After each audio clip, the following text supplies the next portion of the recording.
Okay, we're live. Hi, this is William Ramsey. Welcome to William Ramsey Investigates. On today's show, I have a very special guest. His name is Bart Sibrel. His last name is spelled Sibrel. He published a book back in 2021 titled Moon Man, the true story of a filmmaker on the CIA hit list. If you're watching on YouTube, you can see the cover of the book. Excellent book, read it in its entirety. Very well laid out, easy to follow on a complex subject. If you listen to my show, I've done two other shows on the moon subject. I had one with Valibus where we argued we didn't go to the moon, and then I had Johnny Iron from the Iron Show who argued we did, and now I'm back to no way in any possibility that the U.S. ever went to the moon after reading Bart Sibrel's book. He has two documentaries. The one that I saw a long time ago is titled Funny Thing Happened on the Way to the Moon, and then a newer one, which I missed, which is titled Astronauts Gone Wild. He has a really fascinating story and amazing research. So, Bart Sibrel, welcome to the show. Well, thank you. Good to have you. Good to have you here and good to be interviewed. Awesome. So for people, you have a long background. You've been researching the subject for decades. Maybe I heard you on the SGT report, actually, and I heard you talking about your new book. So that's where I reached out to you. Maybe you can take just a long story, background and how you got interested in the moon landing and really how you got on the CIA hit list.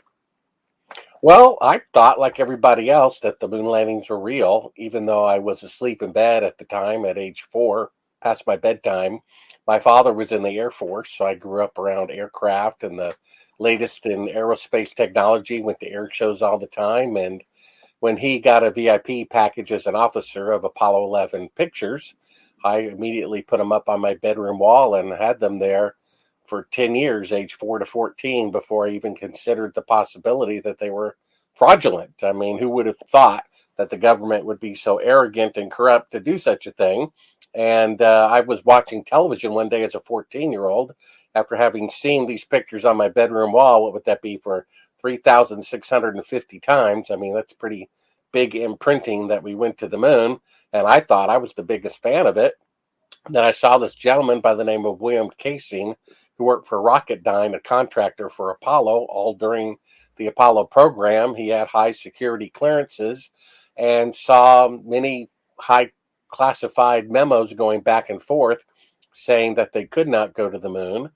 And at that point, they had not yet decided what to do about it, either to admit that Kennedy had set a goal that was unachievable or to do what they ended up doing, faking it.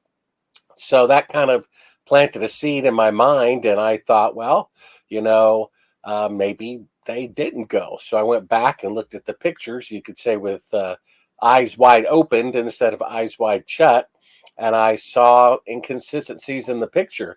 The first pictures, the prints that I had that came out in 1969, the color is a little bit different than NASA's prints that they have now and what they have up on their website.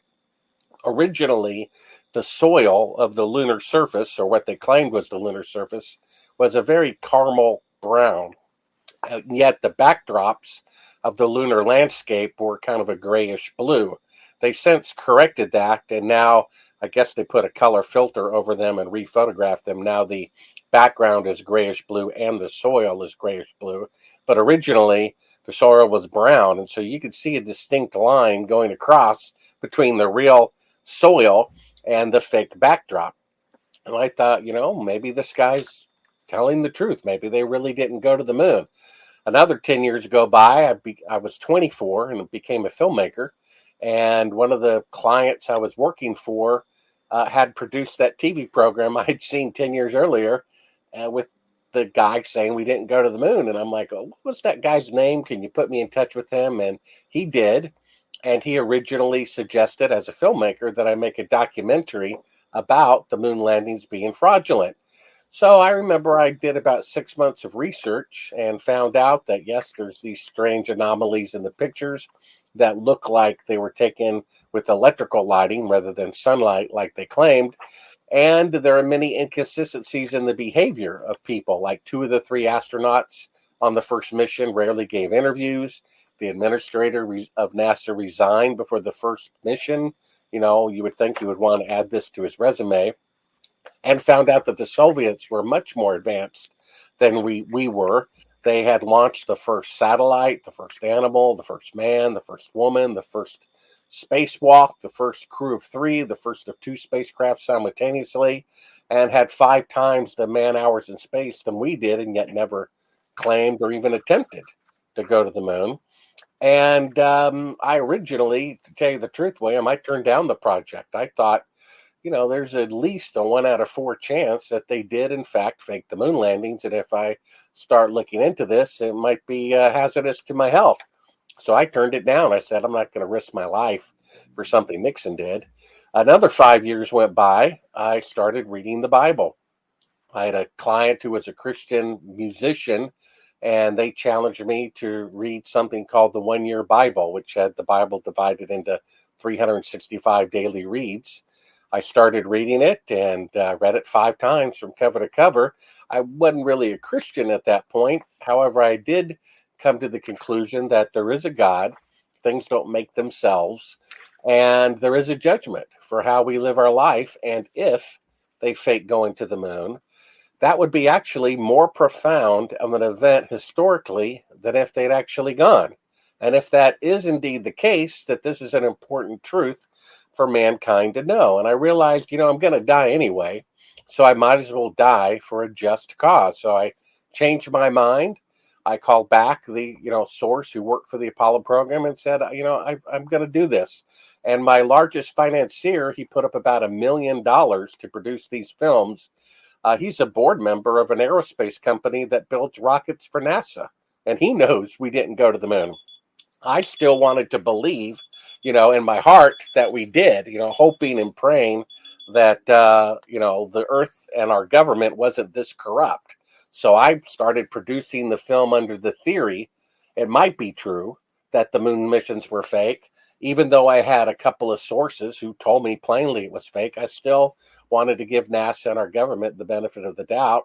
And in about 3.5 years into this 7-year production, I discover classified footage. I mean, you put in the tape, it says on the screen, do not show to the public. And it's a special effects shot over and over again for about an hour of NASA creating this 1-foot model of the Earth, pretending that it's the Earth floating in space, and then you hear on a third track of audio, the CIA prompting NASA and the astronauts how to fake this particular shot. And I'm like, oh my gosh, they really didn't go to the moon. And I remember calling back William Casey, frantic, like, they really didn't go. You're not going to believe this, footage I found of them faking part of the photography right in front of your eyes. And he's like, well, Bart, I told you. And I'm like, no, you don't understand. They really didn't go. And he's like, well, Bart, I told you that. I guess I really didn't want a world that such things take place. And, that's the number one reason I hear from people who just refuse to accept the fact that the moon missions were indeed falsified, as they say our government, wouldn't lie about such an important historical event. And I think what they're really saying is they don't want to live in a world or live in a country in which the government and the world is that corrupt. And that's what I realized when I saw this fake photography in front of my eyes, unedited, behind the scenes footage. I'm like, this is sad. It broke my heart. I started crying. I'm like, oh my gosh, is this the world that I live in? That we're so depraved, criminalized, and juvenile that we would fake such a thing? And the fact is we did. What I was going to say is, when did you start? That was a great intro. When did you start your research into that documentary? It was pre-internet, right? Yeah, that was probably about 1989. I started doing research. I had to basically call up former astronauts, former astronaut families, NASA. I had a person at NASA in upper management tell me plainly that the moon missions were faked. And, I had a lot of evidence. And once I had financing for this, I was able to research it even more.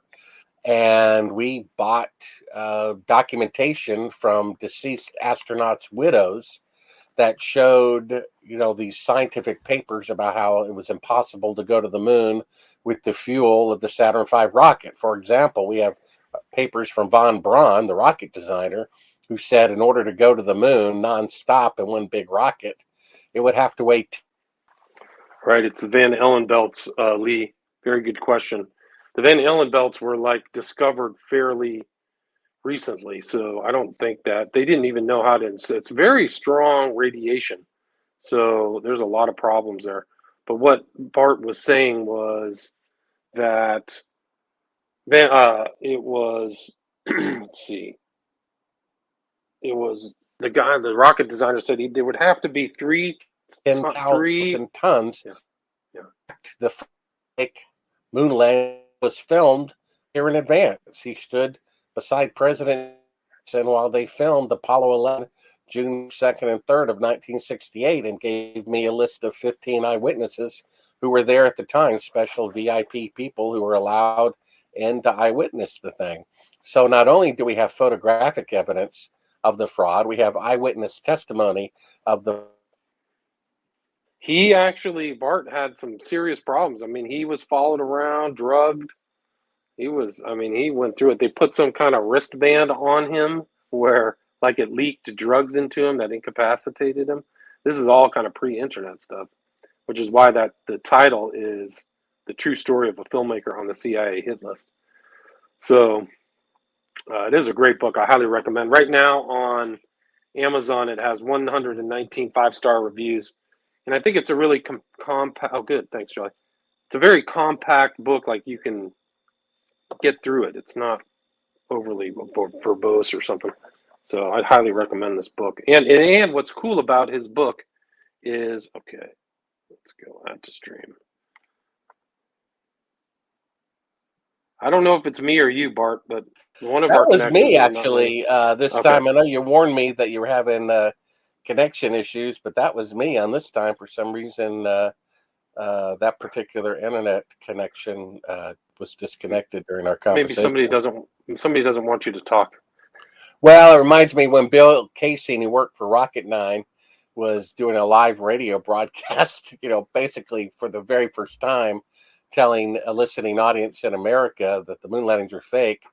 The radio tower was bombed Wow. by some, military helicopter with napalm. Wow. I mean, but that's like the whole story, is that it's a constant cover up. It's still being covered up to the present day. So, oh, there Bart goes again.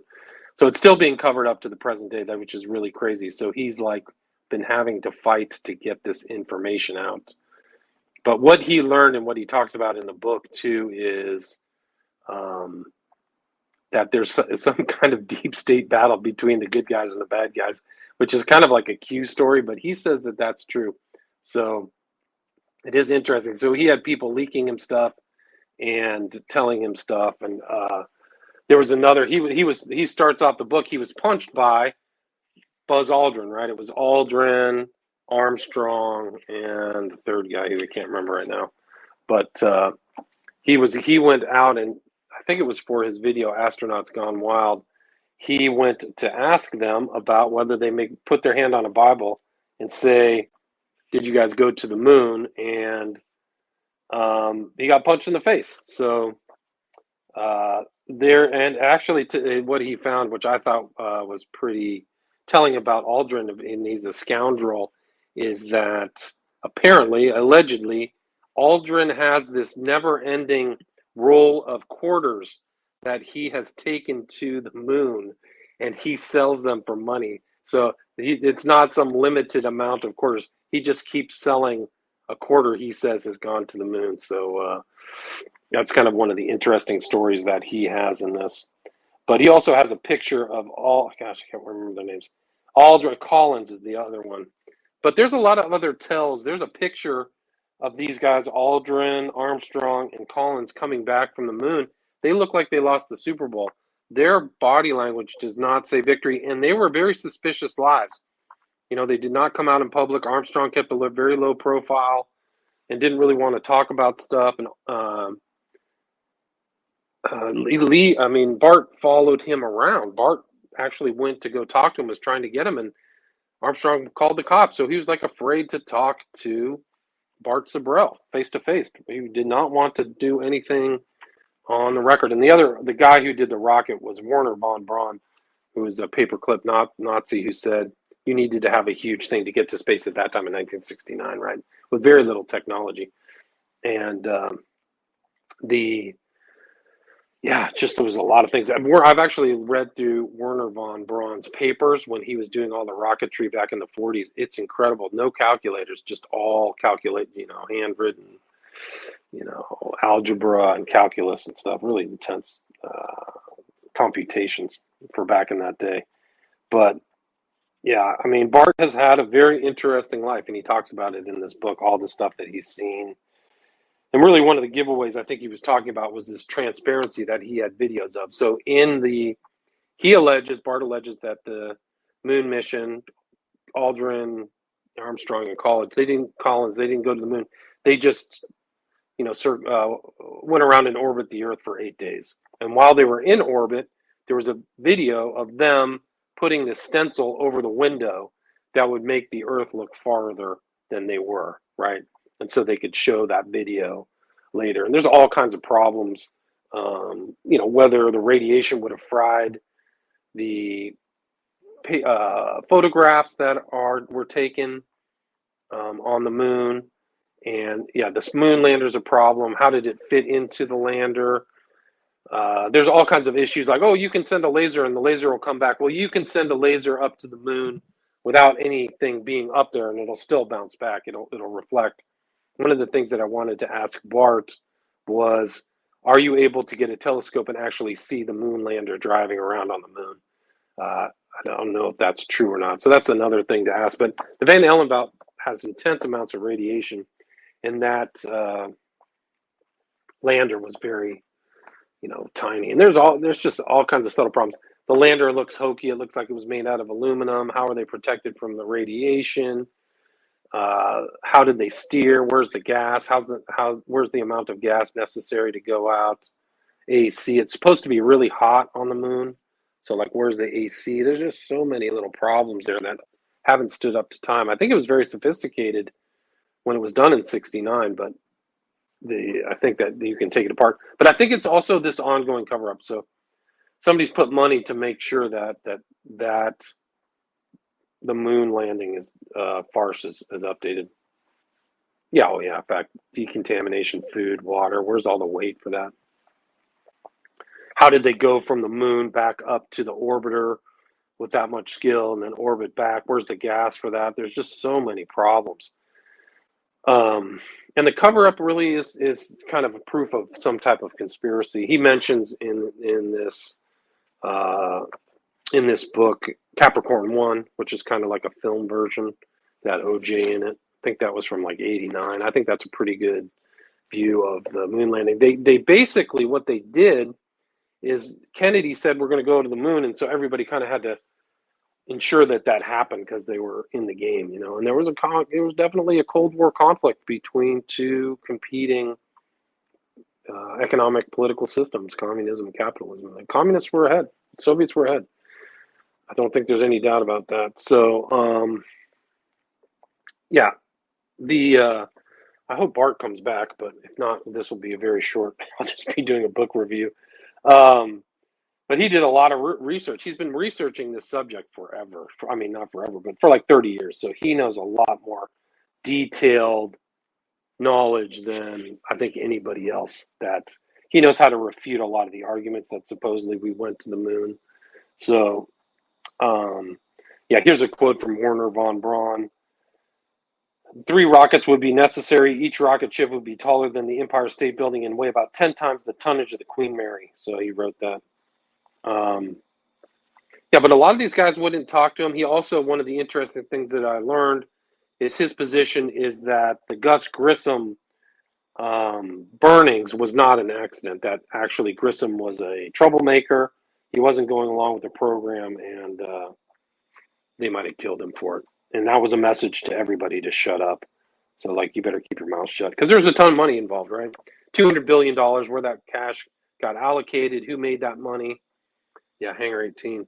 Who got the money from the $200 billion? So it's a huge, $200 billion in '60s money, right? So it's an enormous expenditure, almost like the Manhattan Project. And I think the Manhattan Project is a good analogy for what happened then, because everybody pretty much kept. I mean, there were leaks and spies and stuff in the Manhattan Project eventually, but can people keep their mouths shut for that long of a period of time?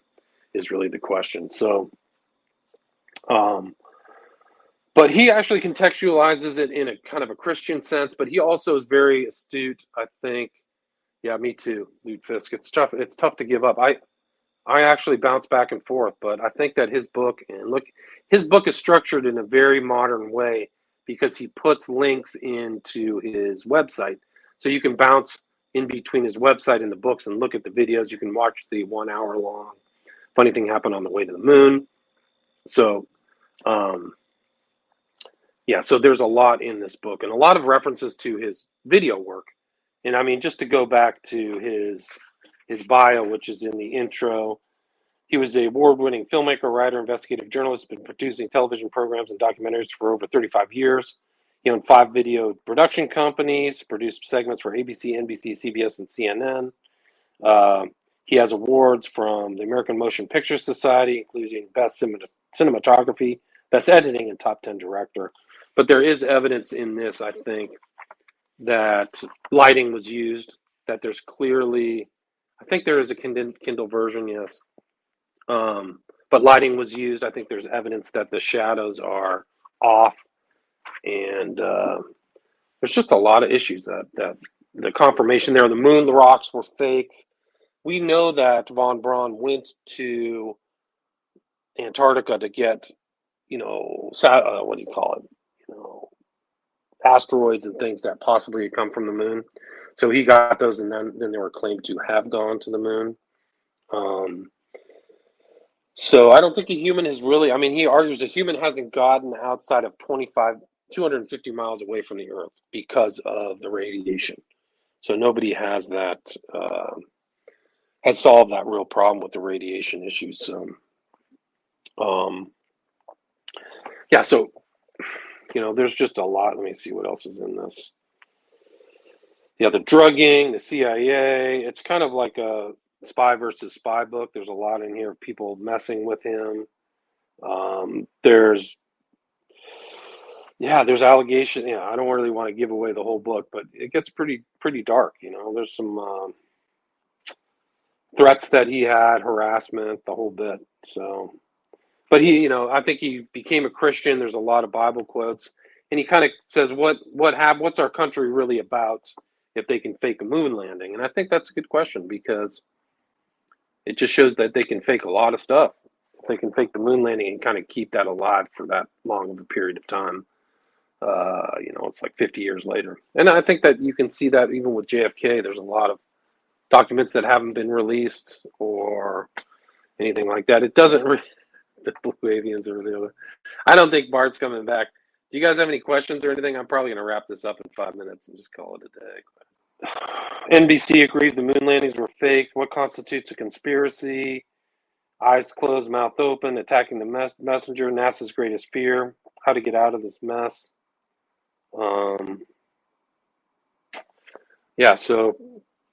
Interesting book.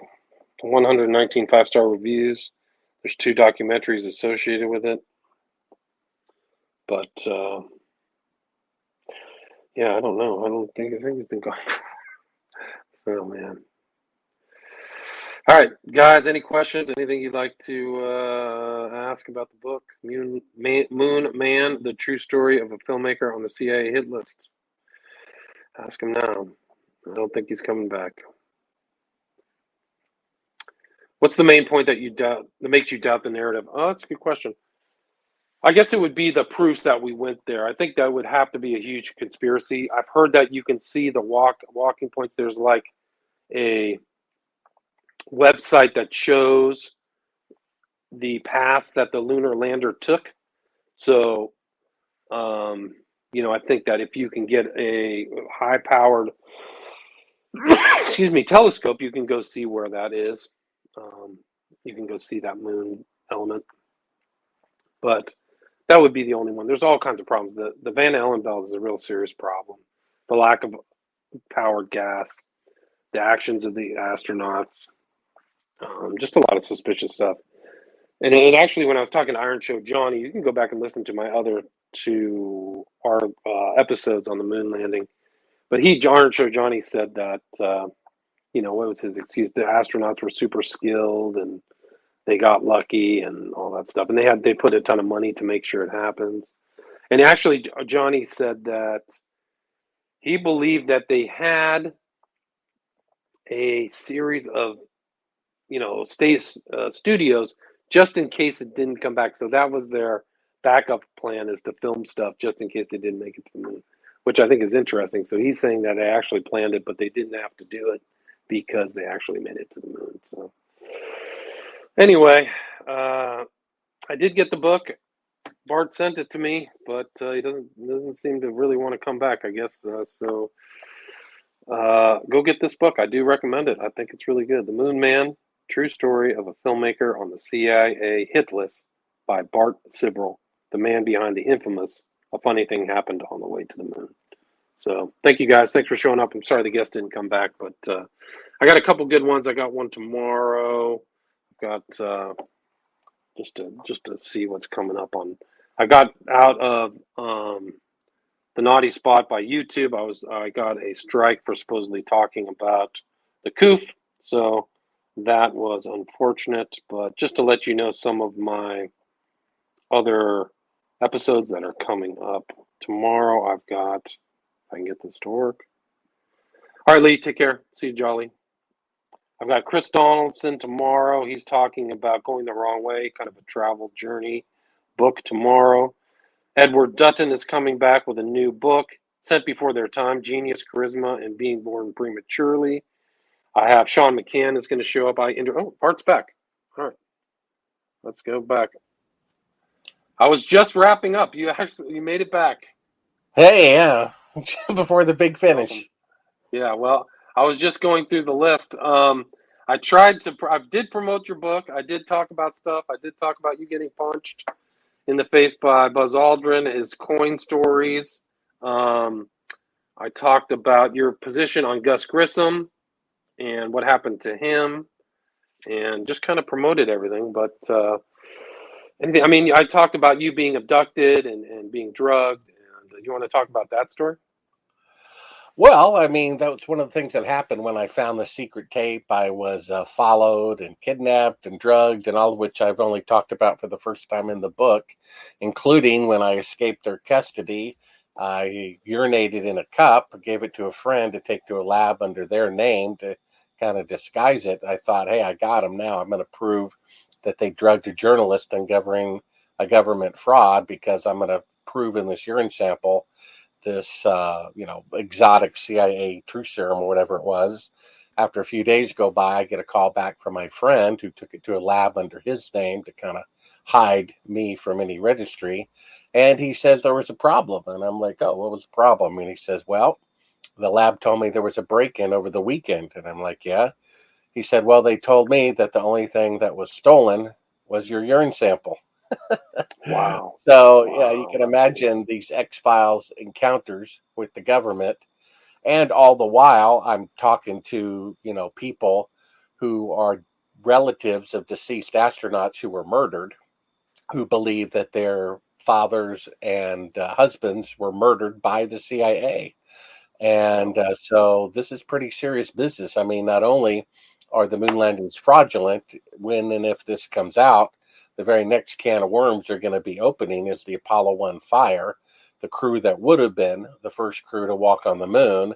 And when the guy tells his own wife, that the CIA suddenly appeared all over the launch pad for the first time in history, and the very next day the guy's dead, I don't think that's a coincidence. And so these aren't my opinions. These are the opinions of the dead astronaut's widow and son, who's a 747 pilot.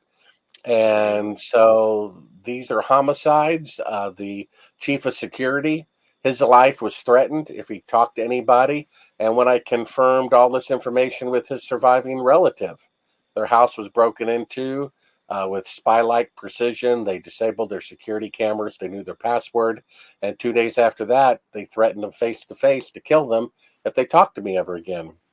We had to call the White House press secretary, United States senator on the Intelligence Committee, and the FBI in the city where this person resided to get them whistleblower protection, because there are, I guess, rogue people in the CIA who are still trying to cover this up and threatening to kill people to keep it a secret, which they've already well established they're willing to do.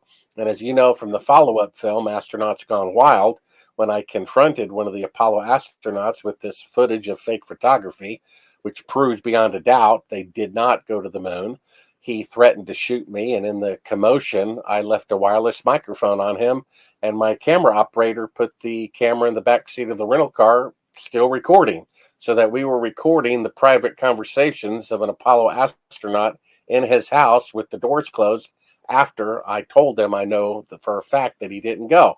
And we hear on the tape him and his son discussing whether or not to call the CIA to have me assassinated. Now, if they really went to the moon and I'm some silly person who thinks otherwise, why would the CIA have to be called over something so stupid? Unless, of course, I'm a real journalist uncovering a genuine government fraud, which is the case. And then you have to ask, why does an Apollo astronaut have a CIA, operative in his Rolodex so handy? What is that? No, it's an important question. But the stakes are huge. I was talking while you were kind of getting back on. Is $200 billion in 1960s money was spent. So that money, where it went and who benefited from all that, and if stuff was siphoned off, you don't know. But it's a huge expenditure. So to people to find out that that was a misspent that could have been for something else productive, different type of production, people would be very concerned about keeping quiet about that. Well, yeah, and very few people knew. I mean, even the controllers at Mission Control, when you see the first part of a funny thing happened on the way to the moon, there's this, shot going past all the computer operators seconds before they go to the moon for the very first time, and they're all kicked back watching television like the rest of us doing nothing.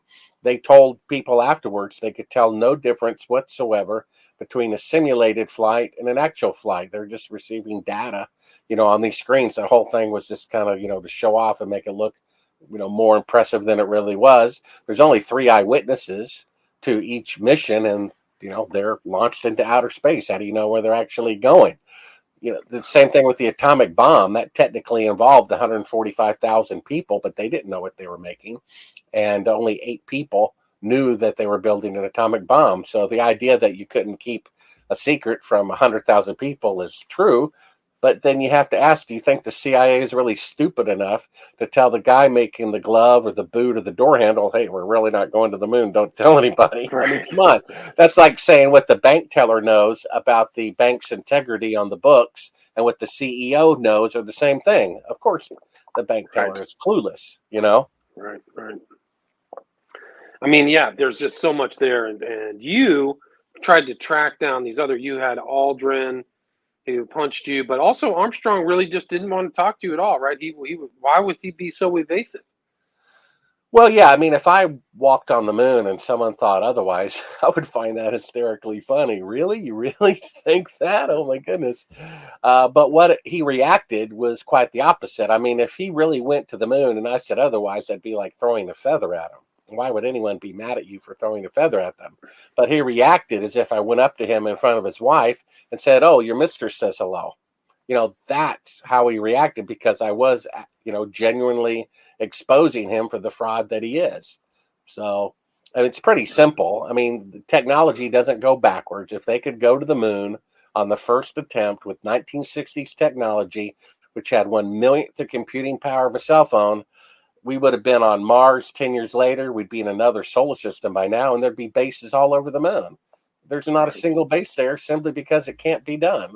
It's that simple. We can't have greater technology 50 years ago than we can today. That's impossible technology. So, which means they didn't go. If I told you, William, hey, 50 years ago, I did cold fusion, and you say, well, show me. And I say, well, I can't do it now, but I did it 50 years ago. You're like, yeah, right. And yet somehow people believe it anyway because it's some sacred cow, some great accomplishment. And, I don't think the public's going to be so upset about, misallocating money. They know the government does that. I think what they'll be upset about is they held ticker tape parades for these guys, gave them medals of honor for being liars, and they lied to the encyclopedia. They lied to the American public, and really an unnecessary lie. You know, Right. Yeah. and they to have lied to such a degree without reason, and to lied completely and utterly to the history books, and for it all to be a fraud. I think that's going to break the hearts and minds of Americans more than any other fraud the government committed, and is the very thing that needs to come out in order for our country to be reformed. And if it doesn't come out, then the criminals who did this, they're going to still be in power, and we're going to be, in big trouble because of it. Well, I mean, what did the criminals do after this? I mean, if they knew they could pull this trick off, what else have they done, really? Right? Or what are they doing right now? Right. Correct. Excellent question. Yeah. I mean, And you have to understand, every single newspaper in the world said men are on the moon when they were in the United States on a military base a year earlier on videotape. So what news story is going on right now? Oh, this big event is happening. They're just numbers, right? Right. They're just numbers. They had numbers saying, the spacecraft is 1,000 miles from the surface of the moon, now 900 miles, now 800 miles. They're just numbers. They throw out all these numbers about the current event. They're just numbers. Good point. No, right? It's amazing. Yeah. What if I talk about elections, medical events? I mean, numbers, right? Just numbers. That's right. 81 And it's million very, numbers. very easy. I mean, if a guy sitting in the heart of mission control cannot tell the difference between a real flight and a simulated flight, then how possibly could you and I, right? Right. And you kind of pretty much put to rest some of those stories. Like you can bounce a laser off of the stuff that the moon landings left on the moon, right? But you can do that anyway without it being there, right? Yeah. You don't need a mirror on the moon. The moon is highly reflective. People were bouncing lasers off the moon in the late 50s. So all NASA had to do is pick one of those reflective areas as a alleged landing site and claim there's a mirror there bouncing the laser when it's really the surface. And then those things are, read by computers anyway, which could be manipulated. And we have the Soviet Union putting an unmanned probe with laser reflectors on the moon without having to go through all the radiation, lethal exposure that would prevent a man from doing the same thing. Have you ever heard? I've heard that the argument for that we went to the moon is that you can follow the rover's movement on the moon with a telescope. Have you ever heard that? No, that's not true. I mean, people remember half truths of this or that. According to NASA, I haven't seen it. According to NASA, there is no Earth-based telescope powerful enough to see any resolution of that find. And then people say, well, there's a lunar reconnaissance satellite that shows this little shadow that's supposed to be the lunar module. I mean, that's like asking the Fox for evidence that they didn't steal a chicken. I mean, they already faked full body pictures of a guy standing, in a television studio claiming it's on the moon. So I think they're willing to fake a satellite picture, 40 years later. In your research, did you ever have any kind of correlation or connection between the moon landings and 2001: A Space Odyssey with Stanley Kubrick? Because I saw a picture of him with, what was his name? It was Mueller, who was part of NASA. Have you ever seen that picture? And it was like, why are they together? Have you ever heard of any overlap between those two events? Well, yeah. I mean, I don't go into this in my book because it's kind of a side divergent story. However, somebody faked the moon photography. And I always ask, well, what would I do if I were them? If I were them, you would have two choices. You could hire the general of the media department at the Pentagon who shoots, recruitment films, or you could hire the best filmmaker on the planet and worry about security later. So that had to be their choice. And what a coincidence. Stanley Kubrick, the same year Apollo 11 was filmed in a TV studio, was making a film about going to the moon. And there he is, pictures of him hanging out with the leadership of NASA. And then a couple of years later, he gets a lens, the first time a lens that had the technical capability to photograph under natural light. Who's the first filmmaker that gets this NASA lens? Hey, it's Stanley Kubrick. So somebody had to film it. And some say he was leaving clues behind that it was him. If you go to the film The Shining, there's that little red rum boy, and there's a scene where he's, standing right in front of the camera with a hand-knit shirt that says Apollo 11 on it. And then Kubrick's last film, Eyes Wide Shut, which is basically, the condition of Americans not seeing the fake moon landing fraud. He insisted contractually that film, Eyes Wide Shut, open on July 16th, 1999, the 30th anniversary of the launch to the moon. Wow. So I Wow. think, I would have, that's who I would have hired, to do it.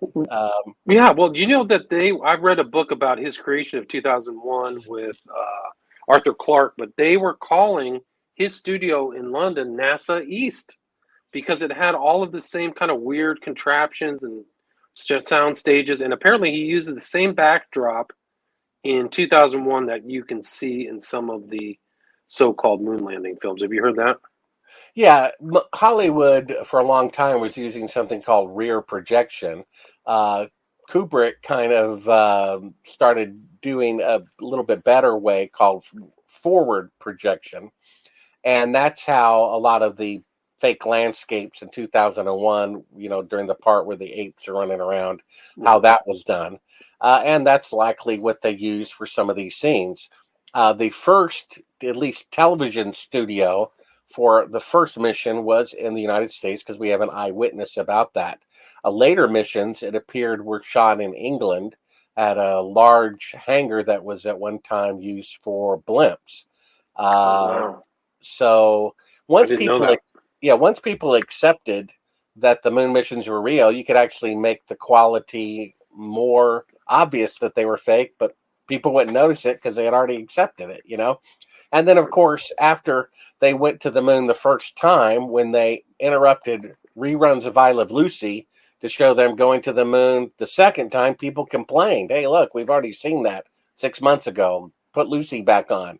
You know, and so Right. what a surprise! The next mission has this contrived life or death jeopardy. And, Illuminati people are into the number 13. Well, Apollo 13 that launched on April 13th at 13:13 military Wow. time has this accident, and The the whole thing 13's come in. Wow. a big joke to everybody. And it was just a cash cow. Every time they went, they raked in the dough, and then they destroyed all the original hardware, videotape, schematics, blueprints, telemetry, Telemetry, right? Yeah. basically cover up the fraud. Now, of course, if you spent $200 billion to go to the moon, the last thing you would do is destroy all that equipment and design that cost you that much money. But if you committed a fraud, you would destroy it all to hide the evidence of the fraud, which is what they did, which is proof of the fraud itself. Wow. Bart, going back to the Illuminati numbers, are you aware that Arthur C. Clarke's books are riddled with all kinds of weird numerology? And I wouldn't be also, surprised. I was at this party. Buzz Aldrin and I have talked and met more than the times that people are aware of on camera. There's two instances where we were seen together on camera. One, the famous punch scene, and then one before that, where I showed him the fake footage, which he filmed, of the fake 1 foot model of the Earth, in which he said, "Look, we were just passengers, talk to NASA." Now, of course, passengers don't land on the moon, they just orbit the Earth. So that was admitting I was correct. And then he said, "Oh, and this makes you a famous person for having discovered all this." Well, how could I become famous if I'm wrong? So it was another admission that I'm correct. And then there was the scene where I confronted him with the Bible and he punched me and all that. But we met on at least one other occasion, and one of which was with Arthur C. Clarke oh, wow. in company. And Wow. before the guy died, he was like, hooked up to IVs and everything. And, I don't know what's going on in these Illuminati circles, but I was probably the only non-Illuminati person there, Where at was it? this party. Are you allowed Uh, to say, or you don't? You don't have to. it was at a well established Illuminati hangout Wow. in Los Angeles. Let me Wow. put That's it that incredible. way. 'Cause I don't know if you know this, but Kubrick and Clarke worked together on the 2001 Space Odyssey together. And so Clarke wrote the book and Kubrick made the movie. But Kubrick pulled a fast one on Clarke and didn't give him the rights to release the book at the same time as the movie because he owned part of the book. So he actually kind of backstabbed Clarke. And so when the movie came out, that's all that people knew. They didn't know that there was an adjoining book, but the book has all the weird Illuminati numerology. That's the whole thing, like the 11s and all that.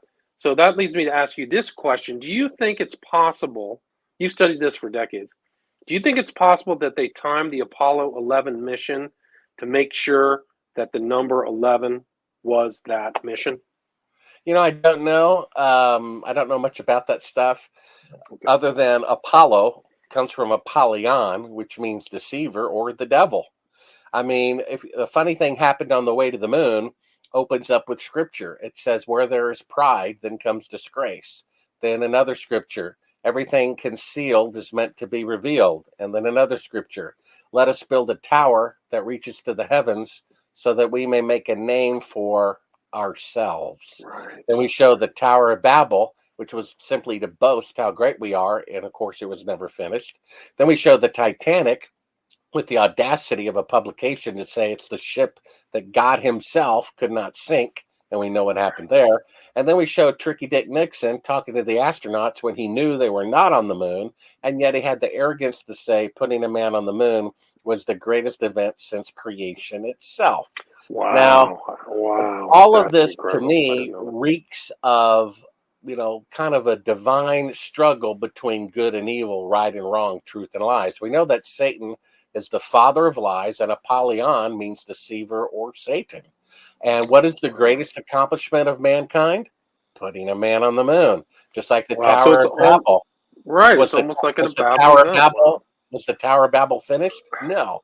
Did men ever go to the moon? No. You see that?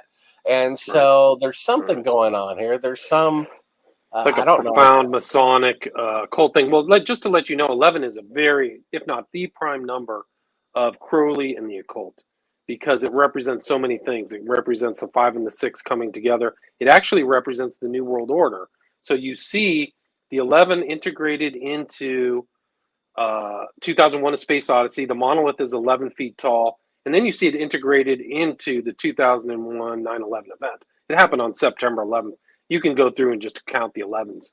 So that's why I asked if that 11 was deliberately placed by the controllers. It's not, if it's not there at Well, it had to random. be. I mean, it had to Okay. be. I mean, Okay. if they can make the completely contrived fake accident of Apollo 13 happen at 13:13 military time with a launch on April 13th, I think they must be laughing, Right. at the water cooler wherever they are.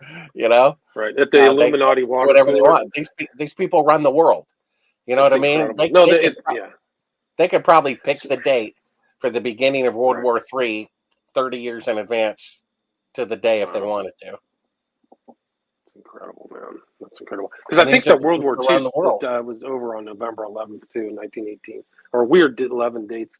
Um, wow. Yeah. I mean, it's really incredible that they put that much money, that much time, and they're still covering it up to this day, right? Or trying to. Well, yeah, I mean, for example, Gus Grissom, the crew that would have been the first crew to walk on the moon, he was the most critical of all the astronauts of NASA. He was preparing congressional reports to give to senators to say, look, we're nowhere on schedule. We're 10 years behind schedule. He wouldn't cooperate. He even got so frustrated he hung a lemon on the top of the spacecraft to call the thing a lemon and invited the media in without permission to take a picture of it. And of course, died a few days later. That his own widow says he told her that the day before he died, for some reason, the CIA was all over the launch pad. The very next day, he goes back to work and he's dead. That his widow, who I talked to for hours at length, says he was definitely killed by the CIA. Talked to his son for hours at length. He says he was killed by the CIA. So, however he was killed with some, incendiary device because they burned him alive, they had to buy that hardware, with some money. And guess where that money came from? Came from the taxpayers. So basically, Right. the people of this country, their hard-earned money, the sweat and tears, the people working in factories as waiters, plumbers, doctors, teachers, a third of their income is being used to fake moon landings and to kill people who try to expose it. That's what your tax dollars are doing. Yeah, Does it's anybody incredible. care? I do. I mean, it's just perpetuating. It's allowing more of these huge frauds to happen too. Because I bet the people who perfected this have probably done other stuff too. I mean, Oh they're yeah, I probably the mean same people. Robert Kennedy Jr., who has access, more than we do, says with 100% certainty that John F. Kennedy was killed by the CIA. So the CIA is funded by our tax dollars. So if we're a democracy and the majority elected Kennedy, and yet the CIA kills him anyway, then we basically financed the person we elected assassination. I mean, how can that be? Our tax dollars are being used by the CIA to kill our own citizens and to deceive us. When is it going to be coming to an end? Anytime soon, I hope. I hope so too. I really do. I mean, it's a really impressive book, and the whole of your work is impressive too. So, would you like to add with anything or anything I missed before we wrapped up? We're almost at Well, I about mean, people can just go to Sibrel, Sibrel, Sibrel.com, and get a copy of Moon Man. It goes into all of this. A third of it is about how and why. Unfortunately, yes, indeed, the moon landings were fraudulent. They didn't have greater technology 50 years ago than they do today. Another third is my behind the scenes X-Files espionage adventures, including being drugged and so forth by the CIA. And a third is sounding the alarm bells. Look, these people who faked the moon landing, they are running our country today. And so unless we do something about it, things are going to get worse instead of better. agreed. And the best place for people to reach out to you is your website, right? Yeah, just Sibrel.com. Sibrel.com. Awesome.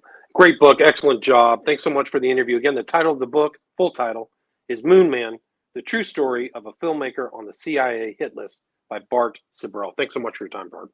No problem. You take care, William. All right, you take care. Bye-bye. Stay there. Stay there.